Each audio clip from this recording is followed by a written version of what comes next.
भैरवनाथ पतसंस्थेकडनं कर्ज घेतलं, गाड्यांच्या करता कर्ज घेतलं आणि यांच्या ॲफिडेव्हिटमध्ये त्यांनी लिहिलं की माझं उत्पन्न हे वार्षिक 3 लाख रुपये आहे. इलेक्शन पिटिशन दाखल करून घेतलं तरच ते ॲडमिट होतं, अन्यथा ॲडमिट होत नाही. तर यांची आर्थिक अनियमितता एवढी प्रचंड आहे की यांनी त्यांचं ॲफिडेव्हिट दाखल केलं.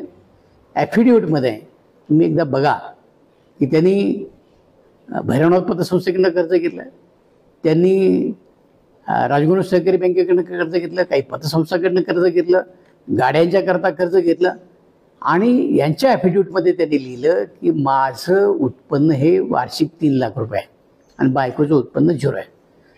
0 उत्पन्न असणाऱ्या बायकोला 1.5 कोटी रुपयाचं कर्ज कसं मंजूर होतं, यांना 3 कोटी रुपयाचं कर्ज कसं मंजूर होतं. यांनी बँकांना दिलेली जी कागदपत्र आहेत तीच मुळात फॉल्टी आहेत, ती ॲडजस्टमेंट करून दिलेली आहे आणि त्याच्या विरुद्ध आम्ही इलेक्शन पिटिशन दाखल केलं. ही सगळी आर्थिक अनियमितता बघून कोर्टानं इलेक्शन पिटिशन दाखल करून घेतलं. वास्तविक तुम्हाला माहिती आहे की इलेक्शन पिटिशन दाखल केल्यानंतर त्याच्यामध्ये जर तथ्य असेल आणि ते चालवण्यायोग्य असेल तरच ते ॲडमिट होतं, अन्यथा ॲडमिट होत नाही. ज्या अर्थी आमचं इलेक्शन पिटिशन ह्या कोर्टाने ॲडमिट करून घेतलं त्यावेळी कोर्टाच्या सुद्धा लक्षात आलं की आर्थिक तफावत प्रचंड मोठ्या प्रमाणात आहे.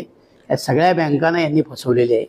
त्यात एक वित्तीय संस्था आणि एक बँक ही यांच्याविरुद्ध कोर्टात गेली, त्यांनी यांनी गाडीचे हप्ते भरलेच नाही.